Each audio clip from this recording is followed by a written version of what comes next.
नदी के किनारे बसे एक छोटे से शहर हरिपुर में कुछ ऐसा चल रहा था जो किसी भी इंसान की समझ से परे था। अमावस की रात थी। जयदीप नाम का एक लकड़हारा देर रात ही लकड़ियां काटने हरिपुर के जंगलों के लिए निकल गया था।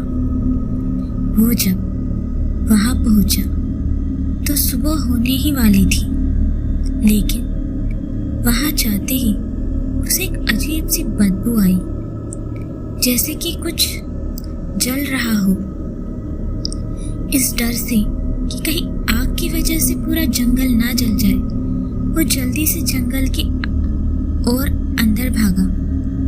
जैसे जैसे वो उस मेल के पास जा रहा था, उसे ऐसा लग रहा था कि जैसे जंगल में कोई उसका पीछा कर रहा है। उसने कई बार चिल्लाकर पूछा, वहां कौन है?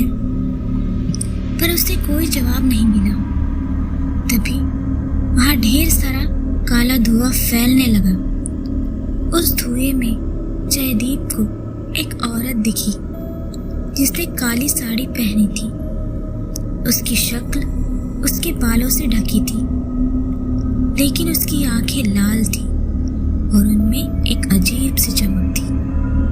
जयदीप जैसे ही उसके करीब गया, वो औरत एकदम से काले धुएं में कहीं गायब हो गई। कुछ ही देर में वो धुआं भी खत्म हो गया, लेकिन तब जयदीप ने जो देखा वो देखकर उसके रोंगटे खड़े हो गए।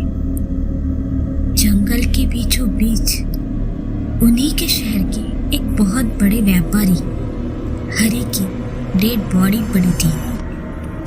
उसका धड़ यानी शरीर का ऊपरी हिस्सा गायब था।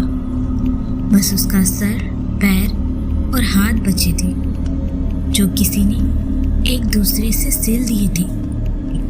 और उसके माथे पर एक गोल सा निशान था जो किसी शैतान का सिंबल लग रहा था। साथ ही साथ हरि के दाहिने हाथ का अंगूठा गायब था। जयदीप भागकर सीधा पुलिस के पास गया और उसने उन्हें सब बताया। यह 2 महीने में दूसरा ऐसा केस था। पिछली अमावस पुलिस को नदी के किनारे ऐसे ही एक और लाश मिली थी। शहर के एक छोटे मोटे दुकानदार धीरज शाह की लाश। उसका भी दाहिने हाथ का अंगूठा नहीं था और उसके माथे पर भी वही शैतान निशान मिला था। इस केस की इन्वेस्टिगेशन ऑफिसर मनी देख रहे थे और ये केसेस देखकर उन्हें शक था कि उनके शहर में कुछ बहुत भयानक हो रहा है। पुलिस ने पूरा जंगल छान मारा, लेकिन उन्हें कुछ नहीं मिला। मनी ने जब हरि और धीरज के केस के बारे में लोगों से पूछताछ की तो उन्हें पता चला कि हरि और धीरज दोनों का ही अंगूठा मर्डर से पहले ही कट चुका था। यह बात मनी को बहुत अजीब लगी। केस की इन्वेस्टिगेशन चल ही रही थी, पर अगले अमावस की रात कुछ ऐसा हुआ जिसने पूरे हरिपुर को हमेशा के लिए बदल दिया। उस रात अजय नाम का एक डॉक्टर काम करने के बाद हॉस्पिटल से घर वापस आया ही था। उसका हाल ही में कई साल बाद एक बेटा हुआ था। आम दिनों से हटकर उनके घर की सारी लाइट्स बंद थी, सिवाय कुछ दियों की। अजय बार बार अपनी बीवी को बुलाता रहा, पर उसे कोई जवाब ही नहीं मिल रहा था। और तभी एकदम से उसे महसूस हुआ जैसे कोई उसे देख रहा है। उसने दिया हाथ में पकड़कर जब इधर उधर घुमाया तो वहां कोई नहीं था, लेकिन तभी अचानक उसके सामने 2 चमकती लाल आंखों वाली एक औरत आ गई। उसे देखते ही अजय बेहद डर गया और उसके हाथ से दिया छूटकर नीचे गिर पड़ा।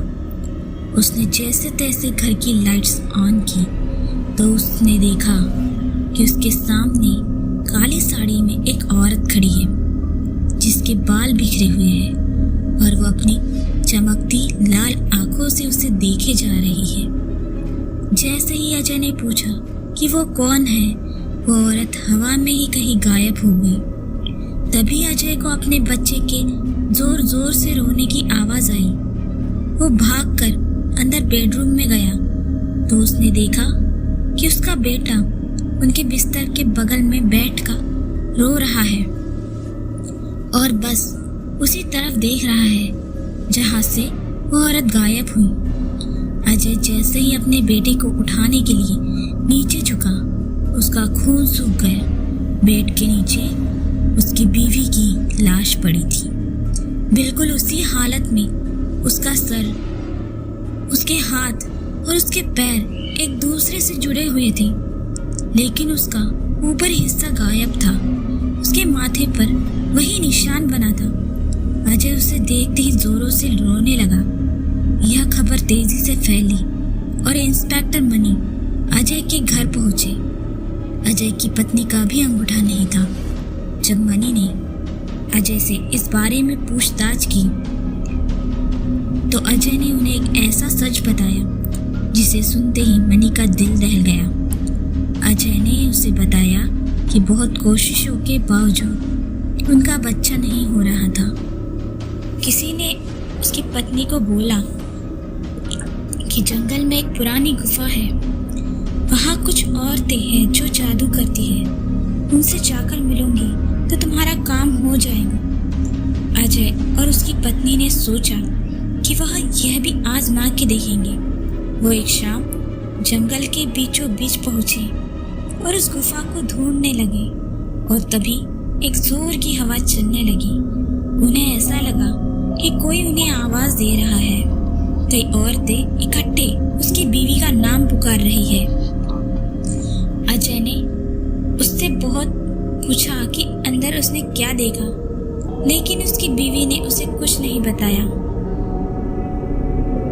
उसके कुछ ही दिनों में अजय की बीवी प्रेग्नेंट हो गई। उनका बच्चा तो हुआ, लेकिन अजय की बीवी तब से ही अजीब ढंग से बर्ताव करने लगी, मानो कि वो किसी और के वश में ही हो। मनी को धीरज और विष्णु के केसेस में भी लोगों ने कुछ ऐसा ही बताया था। अजय ने मनी को कहा कि उसे लगता है कि उस गुफा में जो औरतें हैं वो असल में डायन है और वो जादू नहीं, काला जादू करती है। वो इंसान से उसका अंगूठा लेकर उसे अपने वश में कर लेती है और फिर हर अमावस की रात वो किसी एक की बलि चढ़ा देती है। मनी इन सब चीज़ों में मानता नहीं था, पर जो भी उस शहर में हो रहा था उसने मनी की मान्यताओं पर कई सवाल खड़े कर दिए थे। उसी शाम मनी अपने एक हवलदार के साथ उस जंगल में पहुंच गए। जंगल की तलाशी लेते हुए एकदम से तेज हवा चलने लगी और जंगल में अंधेरा छा गया। मनी को किसी के चिल्लाने की आवाज आई और तभी एकदम से उसके सामने धीरज, हरी और डॉक्टर अजय की बीवी आ गई। वो सब उनकी आत्माएं थी। उनका शरीर सफेद पड़ चुका था, आंखें बिल्कुल काली थी। वो सब आत्माएं रवि के पास आ रही थी, लेकिन मनी के हवलदार को कुछ नहीं दिख रहा था। तभी अचानक से वो आत्माएं हवा में कहीं गायब हो गई। मनी को कुछ समझ नहीं आ रहा था। उसने घबराते हुए अपने हवलदार को सब बताया और उसे हट्टे कट्टे ऑफिसर्स और आसपास के लोगों को बुलाने के लिए कहा। हवलदार जैसे ही वहां से गया, जंगल में अंधेरा छा गया। मनी को कुछ औरतों की आवाज आने लगी जो उसका नाम पुकार रही थी। जब वो उन आवाजों के पास गया तो उसे वही गुफा दिखी जिसके बारे में अजय ने उसे बताया था। उस गुफा में घुसते ही उसे एक अजीब सा काला धुआं दिखा, जिसमें उसे वही काली साड़ी वाली औरत दिखी जिसके बारे में मनी को अजय और जयदीप ने बताया था। उसकी लाल आंखें अभी भी उसके बिखरे बालों के बीच चमक रही थी। मनी उस औरत के पीछे पीछे उस गुफा में चला गया। जब वो हवलदार कुछ लोगों को लेकर वापस आया तो उन्हें जंगल को बीचों बीच मनी की डेड बॉडी मिली, बिल्कुल उसी हालत में, सर, दोनों हाथ और दोनों पैर एक साथ सिले हुए, और मनी के माथे पर भी वही शैतान निशान था और उसके दाहिने हाथ का एक अंगूठा गायब था। इसके बाद सबको यकीन हो गया था कि उस जंगल में डायन रहती है जो शैतान की पूजा करती है और मासूम लोगों की बलि चढ़ाती है। तब से हरिपुर के लोगों ने उस जंगल में जाना ही बंद कर दिया और आज भी माना जाता है कि उस जंगल में डायन रहती है। दोस्तों, आपको ये कहानी कैसी लगी है कमेंट में ज़रूर बताइए, और अब तक आपने हमारा चैनल सब्सक्राइब नहीं किया है तो प्लीज़ चैनल को सब्सक्राइब करें और बेल आइकॉन को दबाएं ताकि आने वाली नई अपडेट आप लोगों तक पहुंच सके। मिलते हैं अगली हॉरर स्टोरी के साथ।